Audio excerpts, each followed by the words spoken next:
Good afternoon, everyone. Is it audible? Good Yes, afternoon, sir. Mhm.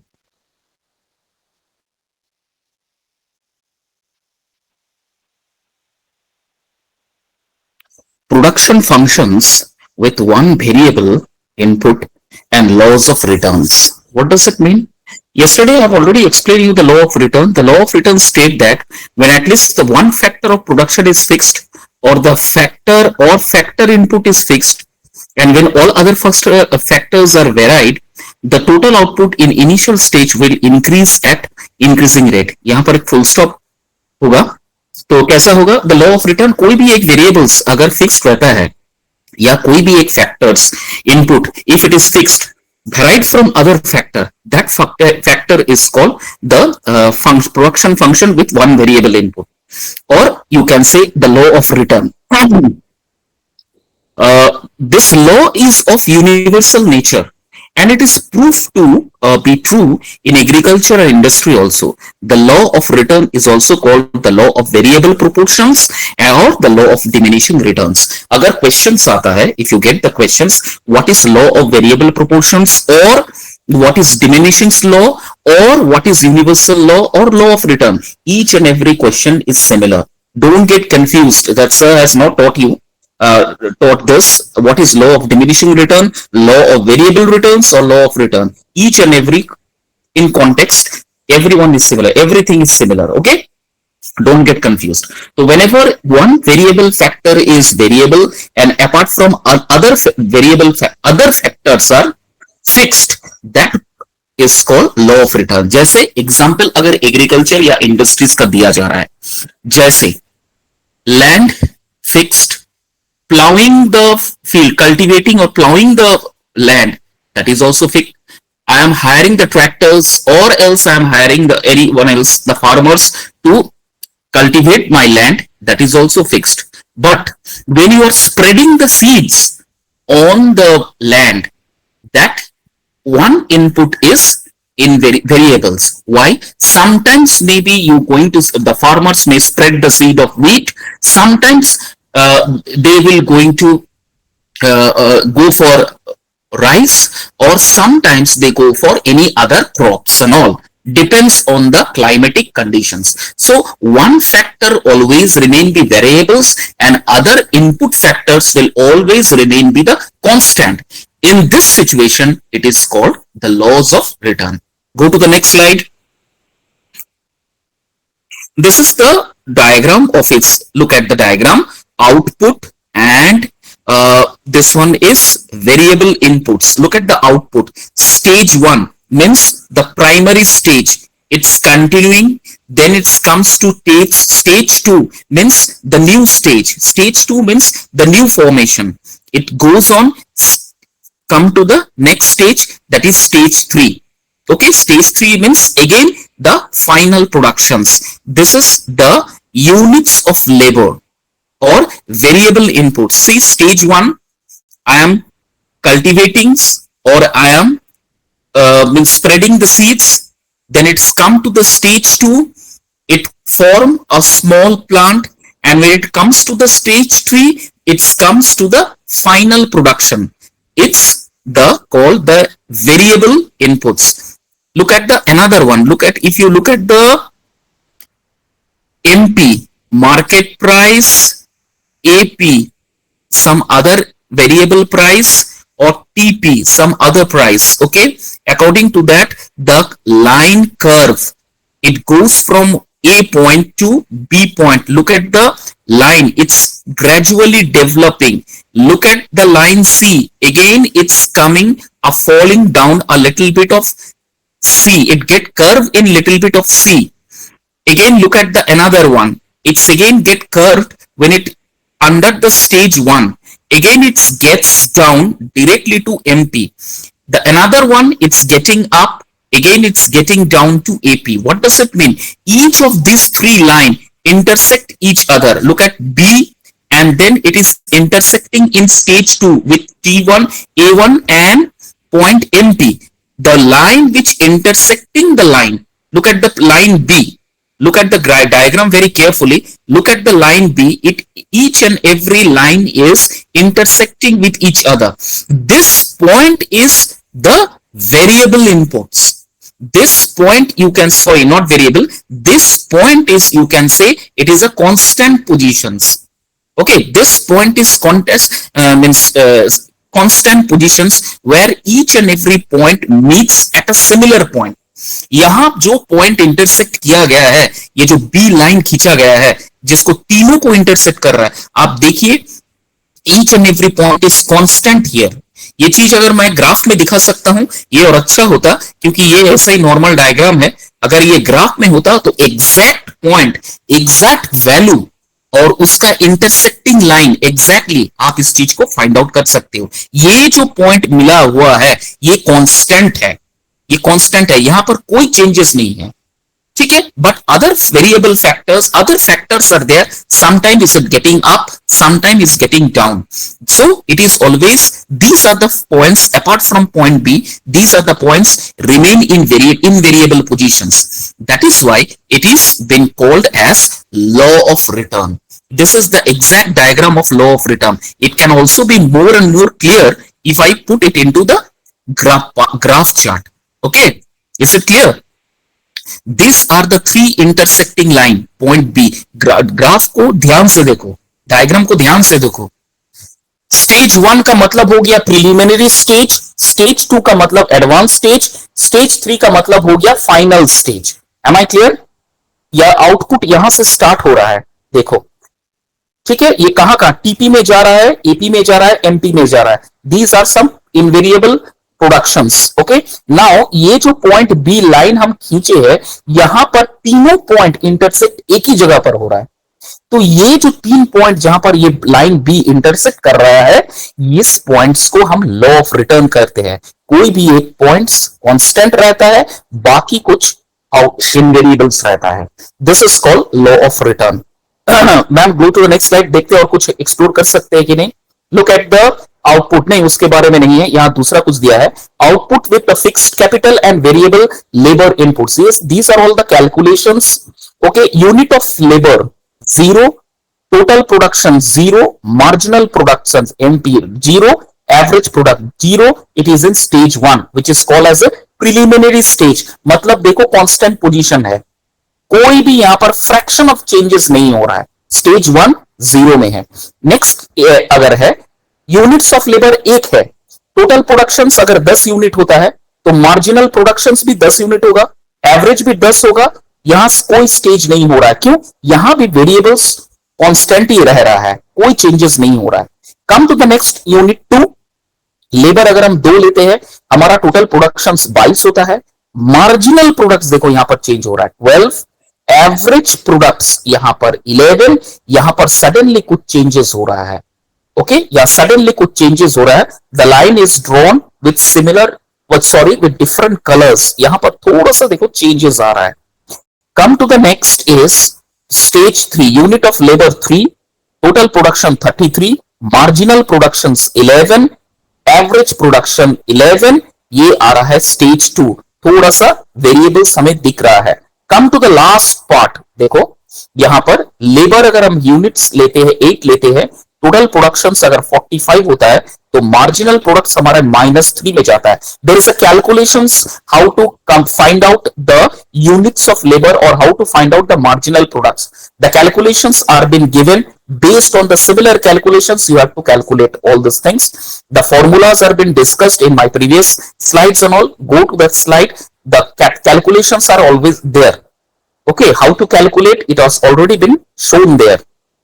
यहां पर negative में आ रहा है तो एवरेज प्रोडक्शन इसका घट के 5.62 हो रहा है. These two are in stage 3 formats. These two are in stage 3 format. देखो स्टेज 1 यहां तक 11 तक स्टेज 1 है, प्रीलिमिनरी स्टेज. स्टेज 2 से लेके देखो वेरिएबल्स चेंजेस हो रहा है. स्टेज 3 में जाके और ज्यादा चेंजेस हो गया है. This is called the fixed capital when and variable labour inputs. जैसे जैसे हम वेरिएबल, जैसे फिक्स्ड कैपिटल, हमारे पास कैपिटल फिक्स्ड है लेकिन हम लेबर में लेबर को ज्यादा लगा रहे हैं, कहीं लेबर कम लगा रहे हैं, तो यहां पर देखिए टोटल लेबर्स पहले जीरो था तो सब कुछ जीरो ही आया। जैसे जैसे हम लेबर्स का जो रिक्वायरमेंट है वो बढ़ा रहा हूं according to my fixed capital, in variables जो आउटपुट आ रहा है वो देखिए वेराइड हो रहा है, चेंजेस हो रहा है। This is called the particular pie chart.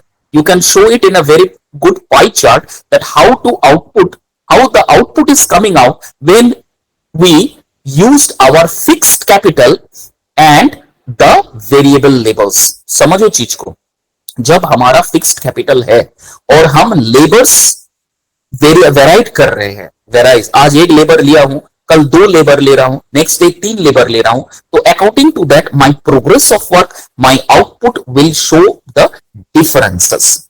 This situation is called law of return.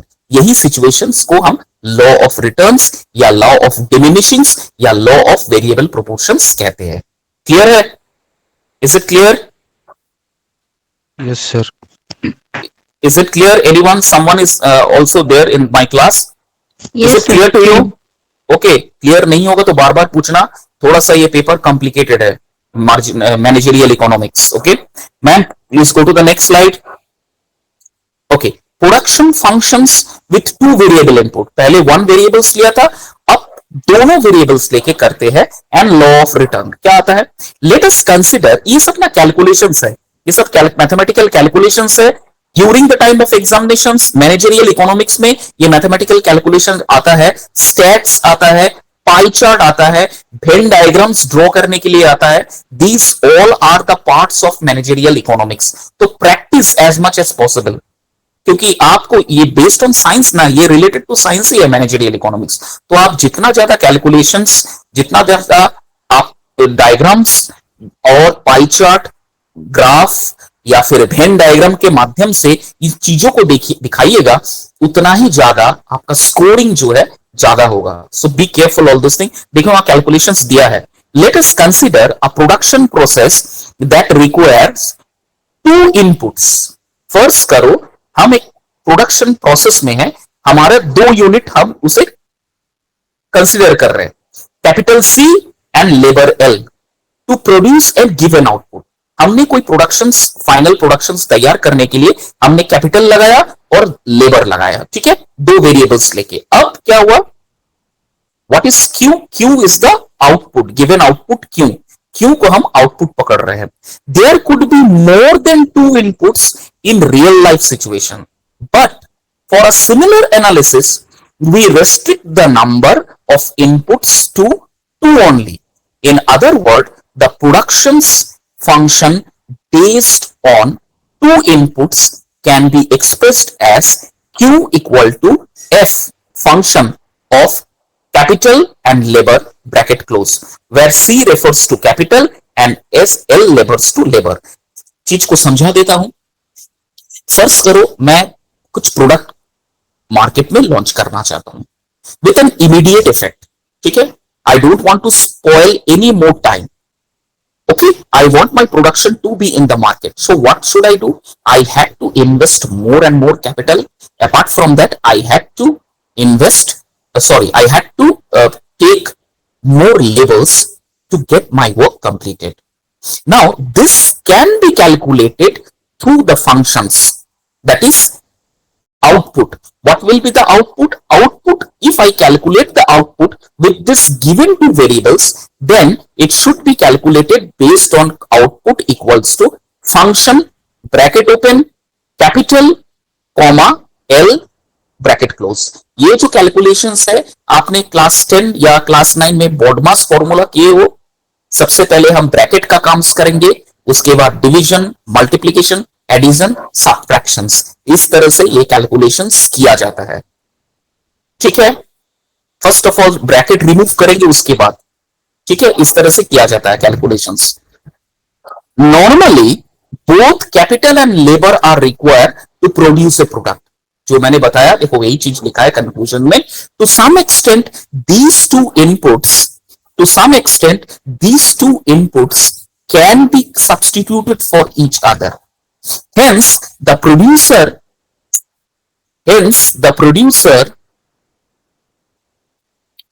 क्या हो रहा है यार? Hence, the producer may choose any combination of labor and capital that gives him the required number of units of output.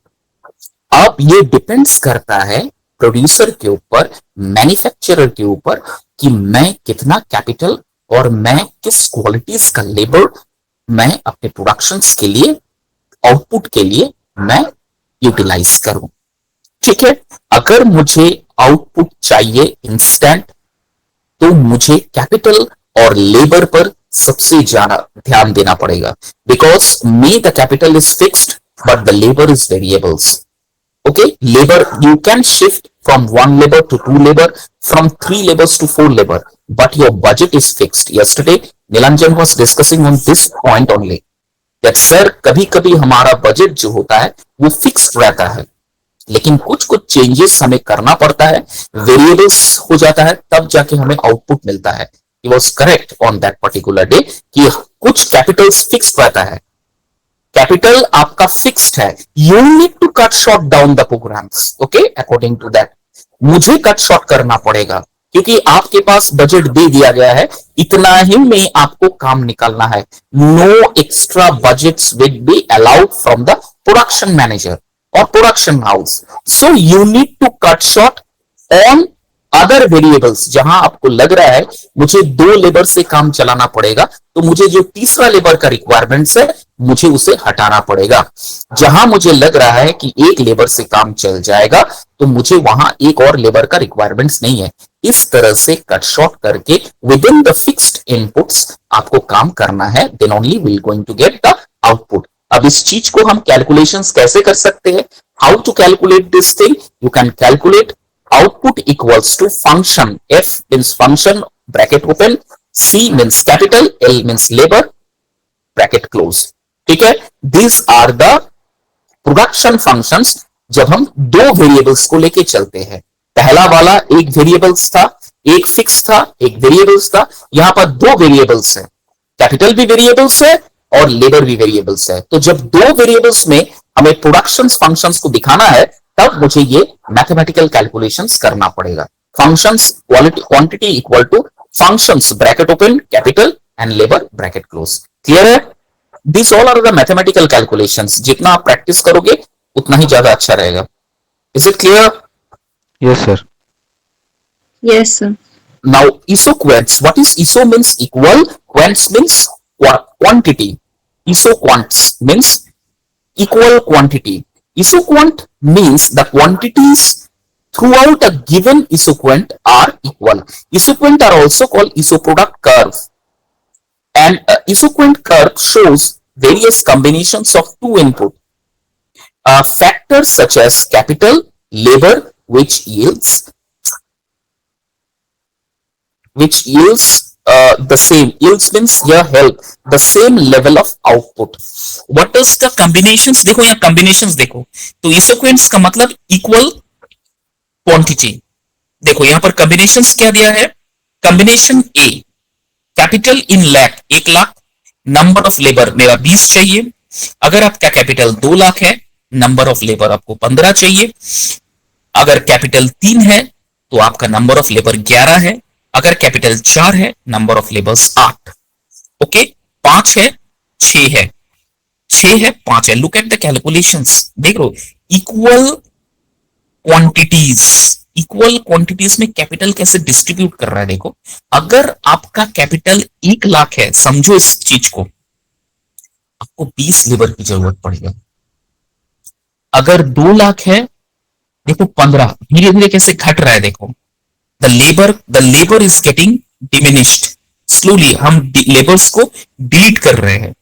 3 labour, अगर हम 3 लाख का काम है, तो मुझे नंबर ऑफ लेबर्स 11 लेना पड़ेगा. ठीक है, बढ़ कितना रहा है? एक एक करके बढ़ रहा है. यहां लेबर्स घट रहा है. ठीक है, अगर मैं 4 लाख में काम करता हूं, तो मेरा लेबर्स घट के 8 यहां पर माइनस हो जा रहा है. अगर 5 लेबर है, 5 लाख का है, तो नंबर ऑफ लेबर्स 6. अगर 6 लाख का है, तो number of labours 5. This is called equal quantities. अब सवाल आएगा आपके ऊपर, सर हमारा लैक्स कैपिटल जो है बढ़ रहा है, लेकिन हम लेबर्स को क्यों कट शॉर्ट कर रहे हैं? वही पहले वाला बात कल जो सवाल नीलांजन ने उठाया था, वॉट एवर द बजट, अगर 6 लाख का काम है तो आपको उतना ही एक्सपेंसेस, उतना ही आपको दिखाना पड़ेगा। अब उतना एक्सपेंसेस में you have to keep your profit margin. तो अगर मुझे अपना प्रॉफिट मार्जिन रखना पड़ेगा, I had to cut short my expenses. Where I could cut short my expenses? Only in the labour. फर्ज करो ये जो घर के अंदर आप लोग बैठे हो, ऑनलाइन क्लासेस करो, फर्ज करो कि मुझे इस घर में, आपके इस घर में फुल वायरिंग चाहिए। ध्यान से समझो इस बात को। मेरा बजट 1 लाख रुपया है, ठीक है। फर्ज करो मेरा बजट 1 लाख रुपया है, मुझे ये जो घर के अंदर में वायरिंग्स है या घर के अंदर जो पेंट है, मुझे नए दोबारा पेंट करवाना पड़ेगा। फर्ज करो, चलो वायरिंग छोड़ दो, पूरे घर पेंट करवाना पड़ेगा। तो आप पहले क्या करोगे? आपके पास 2 ऑप्शन है। पहला ऑप्शन क्या है? आप रेगुलर बेसिस पे काम ढूंढोगे। जैसे रेगुलर आएगा, जितना काम होगा करेगा, उसके बाद उसका जितना पेमेंट बनता है शाम को वो पेमेंट लेके घर चला जाएगा। फिर दूसरे दिन आएगा, वो काम करेगा, चला जाएगा। और एक तरीका क्या है? आप इसको कॉन्ट्रैक्ट बेसिस में दे दीजिए कि मुझे with in this stipulated time मुझे ये काम पूरा करके दीजिए।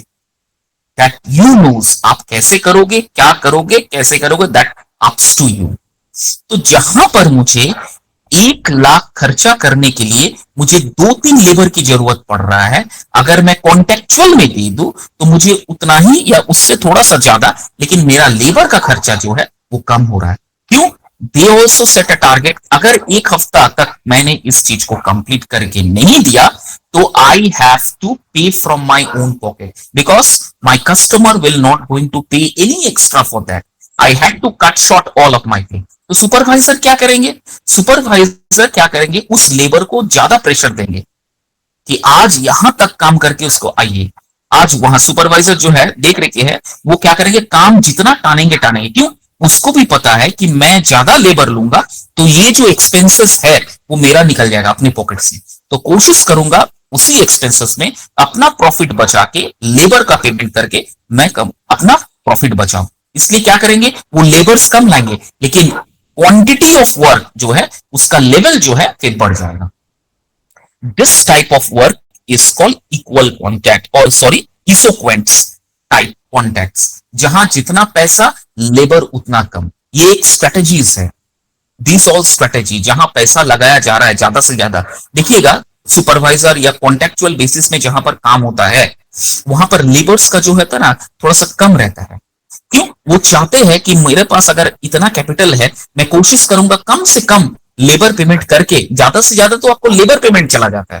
माल मटेरियल्स तो खरीदना जितना आपका लगेगा उतना ही लगेगा, लेकिन ज्यादा से ज्यादा आपका लेबर पेमेंट में चला जाता है। तो वो कोशिश करते हैं, जो भी कॉन्टेक्चुअल में काम मिलता है वो कोशिश करते हैं जितना कम मेरा लेबर हो उतना कम में मैं निकाल के इसको इनको दे दूं। ठीक है, दिस इज कॉल्ड इसोक्वेंट्स, और इसीलिए कैलकुलेशंस इस वे में किया गया है। सवाल मन में यह आ सकता है कि सर जहां कैपिटल बढ़ रहा है वहां लेबर्स क्यों लिया जा रहा है? रीजन यही है कि मुझे अपना कैपिटल के अकॉर्डिंग मुझे अपना प्रॉफिट दिखाना पड़ेगा। If I need to short profit, if I need to grow my profit, then what I need to do? I need to cut short all my expenses. Where I need to cut short my expenses? There is only one part or one area you can cut short your expenses. Where is that? That is the labor. Else there is no need to. अगर यहां पर इतना steel, इतना rod, इतना colour लगेगा तो आपको लाना ही पड़ेगा, क्योंकि पानी नहीं मिला सकते आप, है ना? आप उसमें ऐड नहीं कर सकते।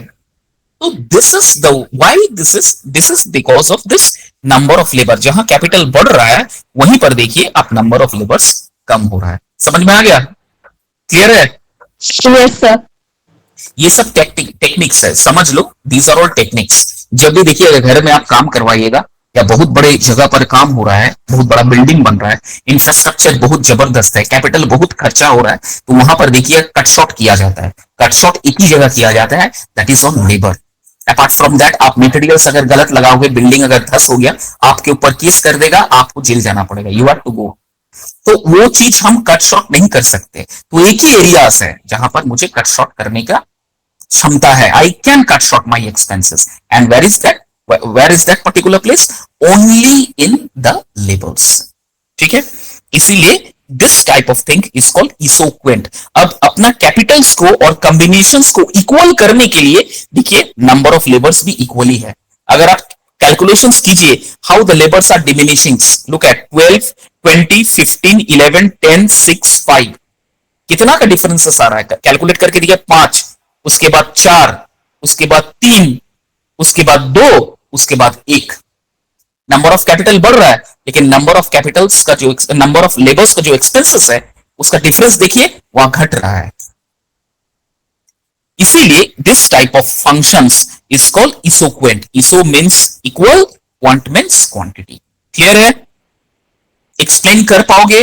अगर कभी किसी पूछा आपसे how you can explain this particular chart with an example, can you give your example with this?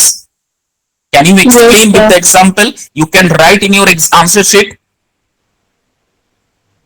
Yes, sir.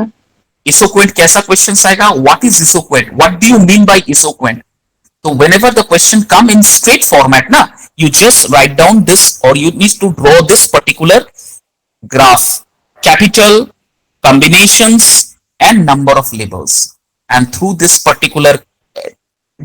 particular chart, you can explain the examiner that this is why it is called isoquant, equal. Because if I had to combine, if I had to keep my combinations equal, then I had to cut short my any one of the variable points. If I show the equilibrium positions, then I had to cut short one of my variables. And there is only one area where I can cut short my expenses. And what is that area? That is the labor area. That is why जहां Capitals बढ़ रहा है, देखिए number of labors are getting lower and lower. Is it clear?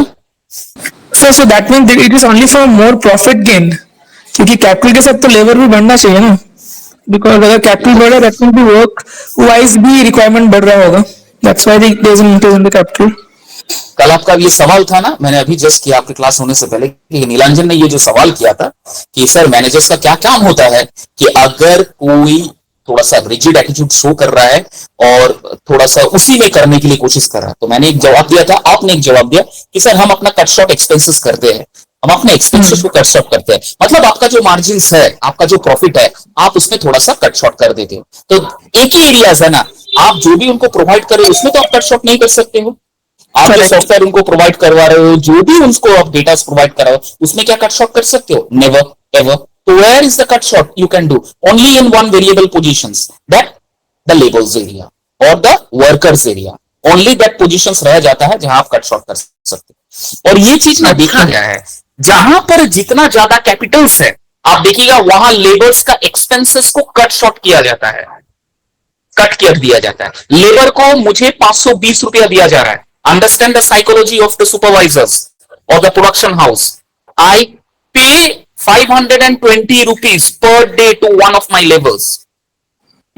अगर मुझे requirements है 10 labour का, तो मैं वही 520 रुपीज दे के 5 लेबर से काम करवा लूंगा। कैलकुलेशंस करके देखो, 10 लेबर्स में मुझे अगर 500 रुपया देना पड़ रहा है, मुझे मेरा पॉकेट से 5000 रुपीज निकल जा रहा है। वहीं पर मैं एक एक लेबर को अगर 520 रुपीज देता हूं और 5 लेबर का काम करवाता हूं, तो मेरा काम निकल जाता है, थोड़ा सा मार्जिन जो है मेरे पॉकेट में भी बच जाता है। These are the strategies the company use to play like this. अपना पोजीशंस को इक्विलिब्रियम लाने के लिए, अपना एक्सपेंसेस को इक्विलिब्रियम पोजीशंस में लाने के लिए, दीज आर द स्ट्रेटजीज और these are the fundas the production house is utilising. और भी बिग बिग साइंस है, आप जैसे जैसे जाओगे आगे, आप अपने आप को इस चीज को एक्सप्लोर और कर पाओगे। करंट प्रैक्टिकल्स एग्जांपल्स, कोई भी एक प्लॉट बन रहा है, बिल्डिंग्स बन रहा है, ठीक है, अब देखिए बहुत बड़ा बिल्डिंग्स बन रहा है, अपार्टमेंट्स बन रहा है, वहां पर कितना लेबर्स काम करते हैं each and every day? You just go and calculate, you can find it out the real things. कैसे कर रहा है, कैसे? क्योंकि डेली वेजेस में दो तरह से होता है ना, एक डेली वेजेस और एक आपका वीकली वेजेस। तो इसमें भी एक स्ट्रेटेजीज है। वीकली वेजेस में अगर वो लोग जाते हैं ना, तो थोड़ा सा क्या होता है, नेगोशिएशंस बार्गेन की वजह से आप थोड़ा सा लेबर के साथ नेगोशिएट या बार्गेन करके कम ज्यादा कर सकते हो पहले ही, वो भी सुपरवाइजर के पॉकेट में ही चला जाएगा। लेकिन अगर डेली वेजेस में कीजिएगा तो क्या है, आपको डेली उतना ही पेमेंट करना पड़ेगा, यू हैव टू पे उतना ही पेमेंट। तो स्ट्रेटेजिकली साइकोलॉजिकली वो क्या करते हैं, वीकली वाइज पेमेंट करते हैं। वीकली वाइज क्यों करते हैं जानते हो, यानी इसके पीछे के रहस्य है। कोई भी लेबर्स, जो भी वर्कर्स है, वो लगातार इस तरह का जो वर्क है वो लगातार कंटिन्यू नहीं कर पाता है। 14 दिन काम करने के बाद एक दिन वो गैप देगा जरूर, डेफिनेटली। तो ये एक स्ट्रेटेजी तैयार हो जाता है कि आज मैंने 14 दिन काम किया है, 15 दिन छुट्टी लेकर नहीं जाऊंगा। एक साइकोलॉजिकल मैक्सिमम होता है। लेकिन अगर मेरा डेली पेमेंट बेसिस है कि आज जाऊंगा तो आज मुझे 500 रुपया मिल जाएगा, I have to go anyhow, वो चला जाएगा। लेकिन जैसे ही आपको कहेंगे कि मैं एक हफ्ता या 14 दिन 15 दिन बाद को पेमेंट करूंगा, तो वो साइकोलॉजी निकल जाएगा कि मुझे 14 दिन जाएंगे तो मुझे इतना पेमेंट आएगा। वो क्या सोचेगा, एक ही छुट्टी मार देता, मेरा इतना इनकम हो गया। इसीलिए सुपरवाइजर्स, प्रोडक्शन हाउस या जो टीम मीटिंग्स में, टीम मैनेजमेंट्स में ये सारे फंडास, ये सारा इक्वेशंस, ये सारा कैलकुलेशंस करते हैं। अपना ही फायदा किस तरह से कट शॉर्ट करके अपना पॉकेट्स भरे, ये सारा कुछ जो हथकंडे हैं ये अपनाते हैं। ये इसीलिए मैनेजरियल इकोनॉमिक्स यहां पर ये जो दिया गया है ना, ये मैनेजरियल इकोनॉमिक्स का ये जो कैलकुलेशंस, ये बहुत जबरदस्त कैलकुलेशंस है। इस चीज को इसलिए मैंने कहा कि can you explain, if the question asked during the time of your examinations, can you explain this chart, इसमें बहुत कुछ आंसर्स है, you can answer of your own. यही रीजंस है, these are the reasons. Apart from that I will definitely going to share. Ma'am मुझे मालूम है, तो चलिए चेंज कीजिए।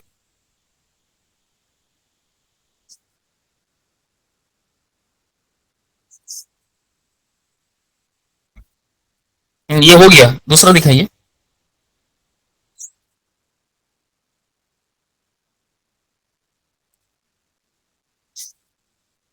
अच्छा, मोबाइल में कैलकुलेशन शेयर के, तीनों को भी शेयर कर दीजिए।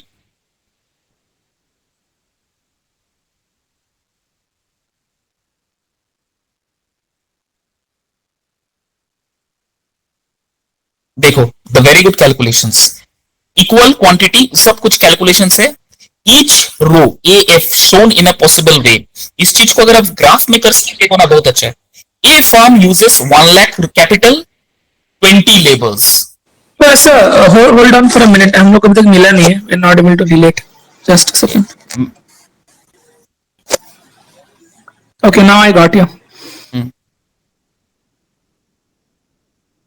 देखो, A firm uses 1 lakh rupees, 20 laborers using.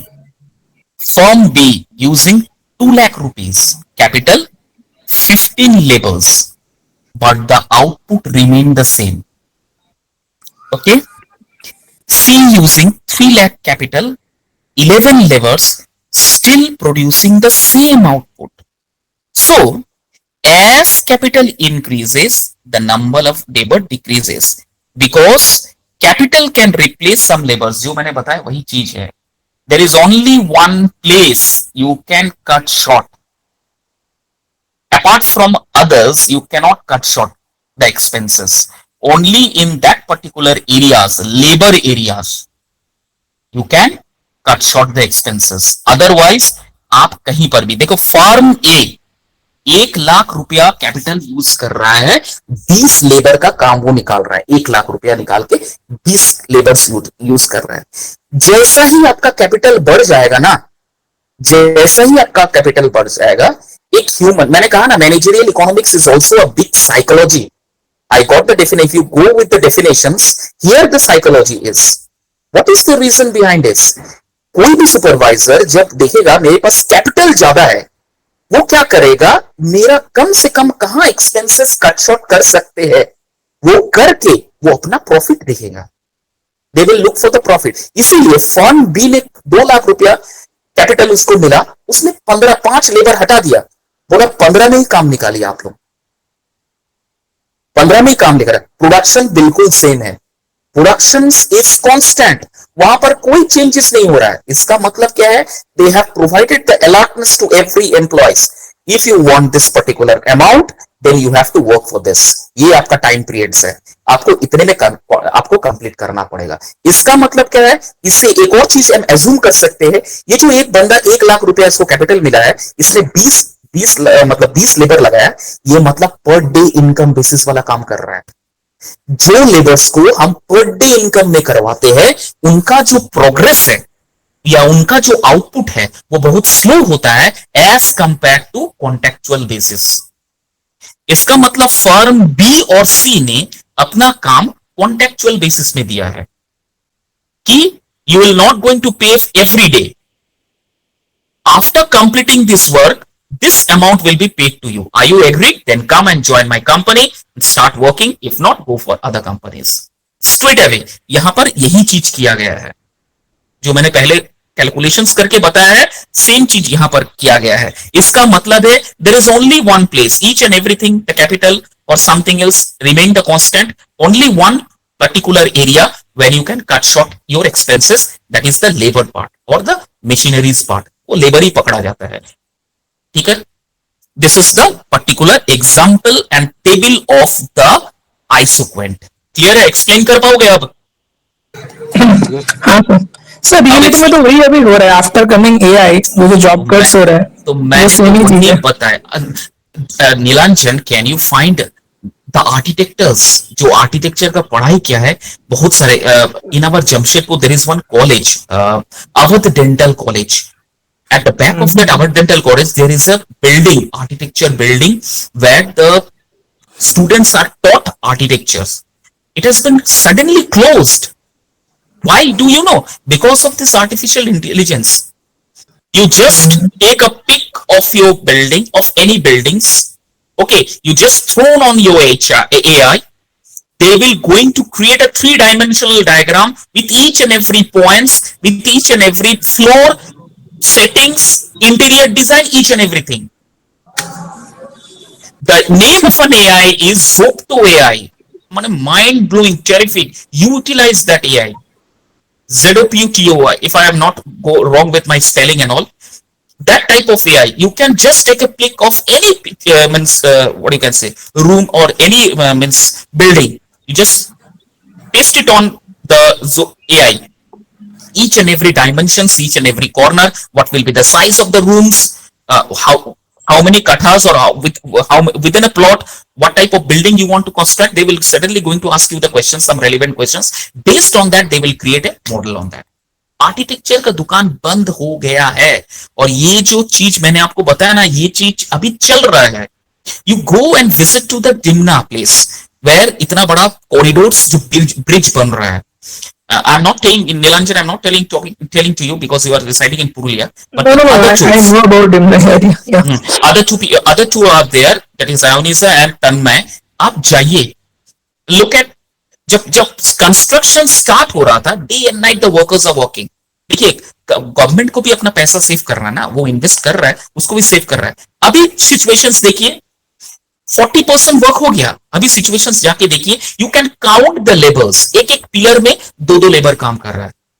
इस तरह से डिमना जो बिरसा मुंडा जो ब्रिज है, वहां से लेके आपका इडलबेरा तक, वो इतना लंबा ब्रिज, कॉरिडोर्स बन रहा है, और इधर आप लेबर को गिन सकते हो, क्योंकि द सुपरवाइजर और द मैनेजमेंट और दिस कंस्ट्रक्शन जो मेन कंस्ट्रक्शन है, कंपनीज है, L&T, Larsen and Toubro, they know that now the requirements of labor is I need to cut short my labor expenses, क्यों, मुझे भी इनकम करना है। You can count the labour. अभी क्या कर रहा है, रॉड बाइंडिंग्स हो रहा है, वहां पर कुछ क्रेन से कुछ सामान उठाया जा रहा है, आप लेबर को काउंट कर सकते हो। इसका मतलब गवर्नमेंट जो अभी फंड रिलीज किया है या नहीं रिलीज किया है, बेस्ड ऑन दैट वो अपना वेरिएबल आउटपुट इनपुट्स लगवा रहा है। What is the variable input? से फॉर एग्जांपल मेरा लेबर, तो कट शॉर्ट कर दिया है कि मुझे पता है कि गवर्नमेंट अभी फंड रिलीज नहीं किया है, तो मुझे अपना एक्सपेंसेस बचाना पड़ेगा, मुझे अपना जितने भी एक्सपेंस है उसको बचाना पड़ेगा, सेविंग्स करना पड़ेगा। प्रॉफिट दिखाना पड़ेगा, अदरवाइज एल एन टी फिर हम L N T will not going to follow this, L N T फिर छोड़ के चला जाएगा, दूसरे कंपनी को आना पड़ेगा। L N T is very strict in all this with all this relevant work and principles. तो बचाने के लिए, अपना सर बचाने के लिए वो इस तरह से भी काम को आ रहा है। अभी 10% एवरी डे 0.2% और 0.5% इंप्रूवमेंट हो रहा है। रिसेंटली पेपर में न्यूज आया, ये 2026 तक बनने वाला नहीं है या 2029 तक बनने वाला नहीं है, ये और एक्सटेंड कर रहा है for another 2 to 5 or 2.5 years। समझ में आया? दिस इज द टेक्निक्स, इस तरह से टेक्निक्स किया जाता है। नेक्स्ट स्लाइड, इसोक्वेंट समझ में आया? तो I suggest every one of you कि इसोक्वेंट का अगर डेफिनेशन आता है या एक्सप्लेन इसोक्वेंट, तो इस तरह से आप टेबल ड्रॉ करके बहुत अच्छा होगा। इस चीज को अगर आप ग्राफ में दिखा सकते हो, एक दो पॉइंट ले लीजिए, एक पॉइंट में आप डाल दीजिए कॉम्बिनेशंस, दूसरा में कैपिटल, तीसरा वाला पॉइंट नंबर ऑफ लेबर्स, और उस चीज को ड्रॉ करके एक इंटरसेक्ट लाइन करके एक इक्विलिब्रियम पोजीशन सब दिखा दीजिए। तीनों लाइन को इंटरसेक्ट करके, मैं अगर क्लास में होता तो मैं दिखा देता आपको, तीनों लाइन को इंटरसेक्ट करके आप एक इक्विलिब्रियम पोजीशन को दिखा दीजिए कि हियर, और वहां पर लिख दीजिए कहां पर वेरिएबल्स हो रहा है, उस चीज को पॉइंट्स को आप नोटिफाई कर दीजिए, नंबर अच्छा मिलेगा, जबरदस्त। ठीक है, come to the next. Ma'am please go to the next. अच्छा, ओहो सॉरी, मैं तो व्हाट्सएप में चेक कर रहा था। ये देखो, बोलते बोलते बना हुआ है, देखो देख लो। चलो समझाओ तो, एक्सप्लेन मी।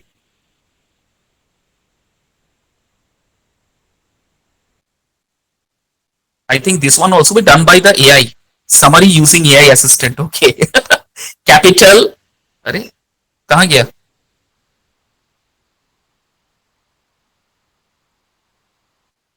हेलो मैम, वो कहाँ गया?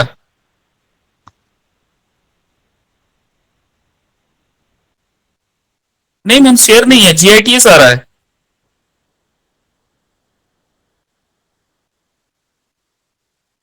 इन शेयर नहीं है।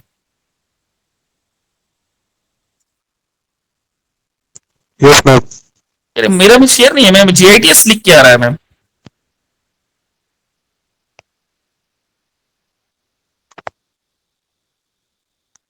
अच्छा ठीक ठीक ठीक ठीक है, फिर से रिजॉइन कर रहा हूँ।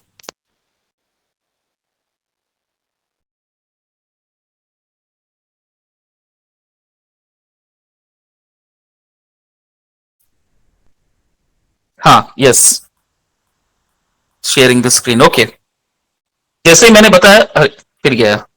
हाँ, जैसे ही मैंने बताया कि आप इस चीज को ग्राफ में दिखा सकते हो। देखो मैं सुंदर तरीके से दिया है। This one is capital, this one is labour. Look at the calculations, F E D C, these are the similar points, B A. ठीक है, IQ equal to 20,000 units. Okay, what is isoquant? IQ means isoquant equal to 20,000 units. Okay, units of productions. What is the units means? Unit of productions. देखिए कैसा हो रहा है productions, FEDC PA। अब एक एक लाइंस को अगर हम ड्रॉ करें, if I take individually A lines को हम यहां से ड्रॉ करते हैं, तो देखो 20 लेबर लिया गया था। B लेबर में देखो, comes to the B labour, capital बढ़ गया है बट लेबर्स जो है 15 हो गया। देन सी, कैपिटल बढ़ रहा है। Look at the capital, capital is increasing. देखो लाइंस ऑटोमेटिकली बढ़ रहा है। आप लाइंस को यहां से ड्रॉ कीजिए from the starting point. If you draw the line, see it is automatically raising. क्या हुआ? लेबर्स जो है वो डाउन हो रहा है। देखो थोड़ा सा स्टार मार्क जो है नीचे है।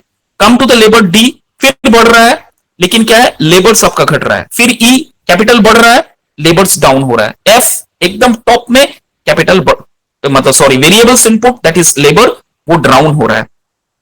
तो देखो इसका ग्राफ कैसे बन रहा है। Starting from A, it's going to the F point. अगर इस पॉइंट को हम इंटरसेक्ट करते हैं, then this intersecting point you can call it unit of productions which is getting variables, जहां पर हमें रिजल्ट वेरिएबल्स मिल रहा है। This can calculations can be done only through if virtual classes, sorry offline classes. जितना मैं समझा सका आपको मैंने समझाने की कोशिश किया है। आप इस चीज को ड्रॉ करके कीजिएगा, यू कैन अंडरस्टैंड। मुझे चाहिए कि लाइन कहां पर इंटरसेक्ट हो रहा है। एक पॉइंट में आएगा जहां आइसोक्वेंट आपको दिखाना है कि this is the positions where each and every point meet at a similar point, वो इक्विलिब्रियम पोजीशंस मुझे दिखाना है। तो शायद मुझे लग रहा है कि ये यहां पर जाके ये इंटरसेक्ट होगा लाइन, ठीक है, और ये पोजीशन इक्विलिब्रियम पोजीशन में, ये this much be might be more clear if you draw it on a graph paper. Am I clear? इस चीज को हम पाई चार्ट में भी कर सकते हैं, वेन डायग्राम में भी बना सकते हैं। ओके, ठीक है, क्लियर है? Yes sir. Yes, sir. Okay, next slide ma'am. Features of isoquant, अब यहां समझाना नहीं, आपको याद करने का जाना है। डाउनवर्ड स्लोपिंग, ये फीचर्स है। Isoquants are downward sloping curves because if one input is increases, the other one reduces. There is no question of increase in both the inputs to yield a given output. This is one of the important feature of downward sloping of isoquant. One point is increasing, the other one automatically will going to reduce. So there is no question of increase in both the inputs of yield or given output. So this type of position of isoquant is called downward isoquant. Next is the convex to origin. एक होता है ना concave और convex, ये जो left से band हो रहा है, ma'am please go to the previous slide. ये जो देखो कॉन्वेक्स बन रहा है, ये जो कॉन्केव एक होता है कॉन्केव, एक कॉन्वेक्स हो रहा है, ये जो बैंड हो रहा है, this is called convex sorry isoquant. Come to the previous slide, next slide, आगे वाला में चले जाइए। हाँ, isoquant are convex to the origin, it is because the input factors are not perfect substitutes. जो इनपुट्स है वो सब परफेक्ट नहीं है। One input factor can be substituted by other input factor. Yes, absolutely. That too on a labor. Substitutions आप कर सकते हो, आप वेरिएबल्स ऑप्शंस आपके पास है, आप कट शॉर्ट कर सकते हो अपना एक्सपेंसेस को, इसीलिए ये कॉन्वेक्स बन गया। By the other input factors in diminishing marginal rates. ठीक है, डिमिनिशिंग मार्जिनल रेट्स में आप सब्स्टिट्यूट कर सकते हो, इसीलिए वहां जो लाइन बना ना वो कॉन्वेक्स बन गया। That is called convex isoquation. ठीक है, समझ में आया? Is it clear? ठीक है ma'am, please go to the next. और भी है शायद। हाँ, do not intersect. Two isoproduct do not intersect with each other. It is because each of this denote a particular level of output. If the manufacturer wants to operate at a higher level of output, he has to switch over to another isoquant with a higher level of output. Yes, अगर manufacturing industries चाहता है कि मैं इस काम को within a 2 or 3 days I have to pull it out, then he will going to invest more labors, he will going to invest more capitals on that. So whenever investing more capital and labors, automatically according to the law of diminishing क्या है, one variable should be fixed, one point should be fixed and one point should be variable according to the law of return or law of diminishings, जो मैंने पिछले slide में पढ़ा था। What is law of diminishings और law of return? both are similar. एक point fix रहेगा, एक पॉइंट वेरिएबल रहेगा, लेकिन यहां पर तो वही चीज हो रहा है, इसलिए यहां पर इंटरसेक्शंस बिल्कुल नहीं होगा। You cannot show the equilibrium positions in this particular diagram because according to the law, एक पॉइंट हमेशा वेरिएबल्स रहेगा, एक पॉइंट कांस्टेंट रहेगा। लेकिन अगर कोई मैन्युफैक्चरिंग इंडस्ट्रीज चाहता है I have to pull out my work in any way at any conditions, देन दोनों पॉइंट्स वेरिएबल हो जा रहा है। मेरा कैपिटल भी जो फिक्स्ड है उसमें और पैसा मैं डाल रहा हूं, लेबर में और मैं ज्यादा लेबर डाल रहा हूं, तो दोनों पॉइंट तो वेरिएबल हो गया, फिक्स तो कोई नहीं रहा, तो ऑटोमेटिकली क्या होगा, इंटरसेक्शन पॉइंट जो है ये बनाएगा ही नहीं in this particular diagram. Clear है? Don't get confused. लॉज और फॉर्मूलाज मार्जिनल इकोनॉमिक्स में याद रखिए, तभी जाके आप इस चीज को एक्सप्लेन कर पाएंगे। What is law of diminishing return? Law of diminishing return में ये कहा गया है कोई भी एक इनपुट आपका फिक्स्ड होगा, दूसरा एक वेरिएबल होगा। लेकिन यहां पर क्या हो रहा है, इंटरसेक्ट क्यों नहीं हो पा रहा है? क्योंकि यहां जो मैन्युफैक्चरिंग इंडस्ट्रीज है वो एक अपना वर्क को पुल करने के लिए, कंप्लीट करने के लिए वो दोनों ऑप्शंस को, वो दोनों पॉइंट को वेरिएबल्स में डाल दिया। He is including the capital also and apart from that he is including some investing more on employment employee also. तो दोनों पॉइंट फिक्स से वेरिएबल बन गया, इसलिए इंटरसेक्शंस का कोई बात ही नहीं है। Do not touch the axes, axes टच नहीं होगा। The isochrone touches neither X axis nor y axis as both input are required to produce a given product. That is also similar. ना ये x एक्सिस में जाएगा ना y axis में जाएगा, इसलिए देखो स्लाइड में कोई एक पर्टिकुलर पॉइंट से ये डायग्राम बना ही नहीं है। क्यों? Because it require a product to given product. कोई गिवन प्रोडक्ट के ऊपर आप बनाओगे तो कोई गिवन प्रोडक्ट है ही नहीं। दोनों सम ऑफ इक्वेशंस जो है दोनों आपका वेरिएबल्स बन रहा है, तो आप कैसे कोई फिक्स्ड वेरिएबल पॉइंट में आप डायग्राम करोगे? फॉर एग्जाम्पल कोई बिंदु में हम पहुंचेंगे तब ना जाके हम लकीर खींचेंगे। लेकिन आइसोक्रोन एक ऐसा है कि दोनों एक्सेस डिसबैलेंस है, दोनों एक्सेस इक्विलिब्रियम पोजीशन में नहीं है, दोनों वेरिएबल्स है, इसीलिए कोई एक फिक्स्ड पॉइंट से ये नहीं काम कर रहा है, इसलिए इसको इस तरह से दिखाया गया है। क्लियर है? Yes sir. Is it clear? Don't say yes in a slow word, पहले समझो। अगर बोलो नहीं समझ में आया सर, मैं दोबारा चीज को समझाता हूं, बोलो समझ में आया कि नहीं आया। मैं बार बार पूछ रहा हूं आपसे, एक्सप्लेन करना थोड़ा सा टफ हो जाएगा। फिर से मैं एक्सप्लेन करता हूं। आइसोक्वेंट इंटरसेक्ट क्यों नहीं हो पा रहा है? आइसोक्वेंट इंटरसेक्ट इसलिए नहीं हो पा रहा है, अगर मैं लॉ पढ़ूं according to the law of diminishing return, according to the law of return, वहां लिखा है कि कोई एक पॉइंट आपका फिक्स्ड रहेगा, कोई एक पॉइंट वेरिएबल्स रहेगा। लेकिन यहां पर सेकंड वाला ऑप्शंस में आ जाओ, प्रोडक्शन हाउस क्या कर रहा है, काम को तेजी लाने के लिए दोनों जगह पर, दोनों पॉइंट में इन्वेस्टमेंट कर रहा है, लेबर में भी कैपिटल में भी। इसीलिए दोनों पॉइंट जब वेरिएबल्स हो गया है तो कोई इंटरसेक्शन पॉइंट बना ही नहीं सकता। एक्सेस क्यों नहीं है? कोई भी एक्सेस में या कोई भी बिंदु में ये डायग्राम क्यों नहीं बना सकते आइसोक्वेंट को? इसलिए नहीं बना सकते क्योंकि हर एक पॉइंट अगर वेरिएबल बनता है तो मैं कौन सा फिक्स्ड पॉइंट में जाके इस चीज का डायग्राम बनाऊं? कोई इसका फिक्स्ड पॉइंट, कोई इसका फिक्स्ड बिंदु तो बना ही नहीं। ठीक है, इसीलिए ये एक्सेस में भी काम नहीं करेगा, इसका एक्सेस बनेगा ही नहीं। ना ये एक्स एक्सेस में जाएगा ना ये वाई एक्सेस में जाएगा। इसका जो स्ट्रक्चर बनेगा ये कॉन्वेक्स स्ट्रक्चर बनेगा। क्लियर है? Is Yes, it sir. clear? Is Yes, it sir. clear? Okay.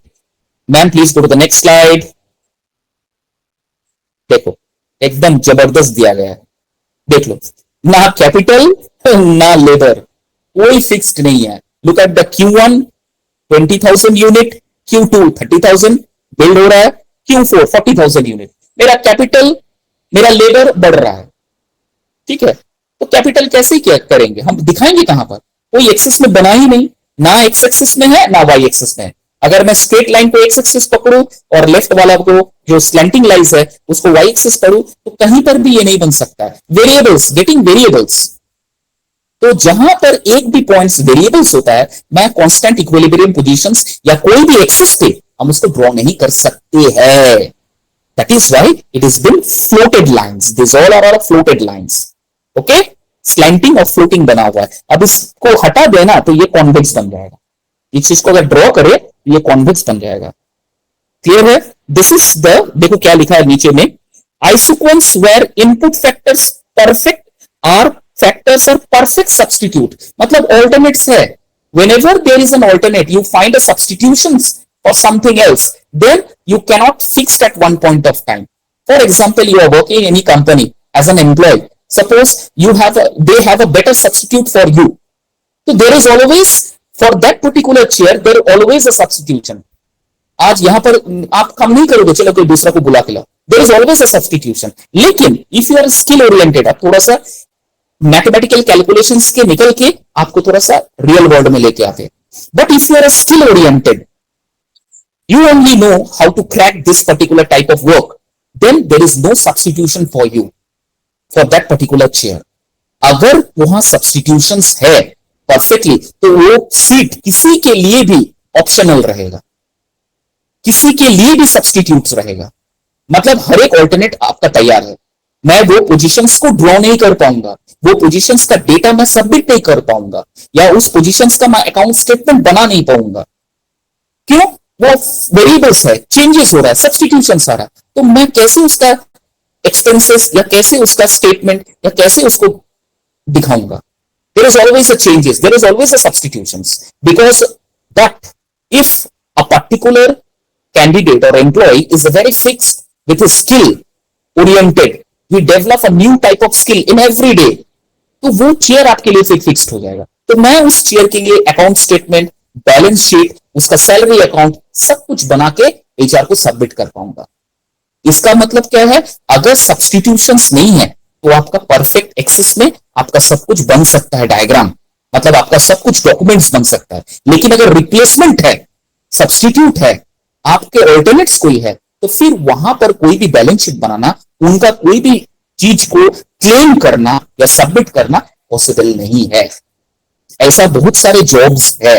For example, आप कोई कॉल सेंटर में चले जाइए जहां पर आउटसोर्सिंग होता है, उनको जब बैलेंस शीट प्रोड्यूस किया जाता है, शायद नीलांजन ये चीज जानते होंगे, आउटसोर्सिंग जो होता है ना, इंटरनेशनल बिजनेस आउटसोर्सिंग प्रोसेस, जो आउटसोर्सिंग में काम होता है, वो जो सीट्स होता है ना उनका, वो एवरी मंथ या आफ्टर 2 months और 6 month वो चेंजेस होते रहता है। इसीलिए आउटसोर्सिंग प्रोसेस का जब बैलेंस शीट बनाया जाता है कि कितना क्या प्रोग्रेस हुआ है, तो उनका जो टीम लीडर्स है ना, वो फाइनल स्टेटमेंट अपना सुपरवाइजर को दे ही नहीं पाता है। क्यों? वो छुट्टी में चला गया, वो जॉब छोड़ दिया, उसका सब्सटीट्यूशन लेके आना पड़ेगा, सर वो काम छोड़ दिया है, दे नोज दैट थिंग।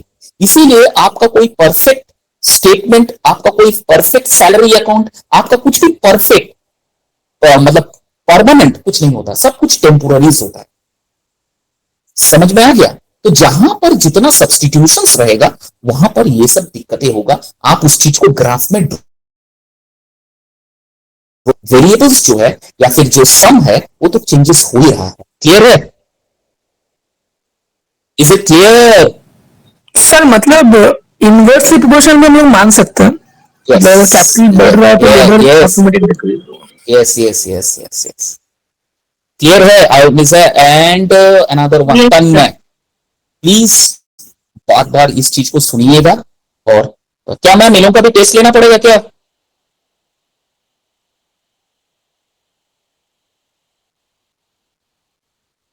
इन लोगों का इन लोगों की they are going for any internships और व्हाट? अभी जा रहा है इंटर्नशिप? बता दे।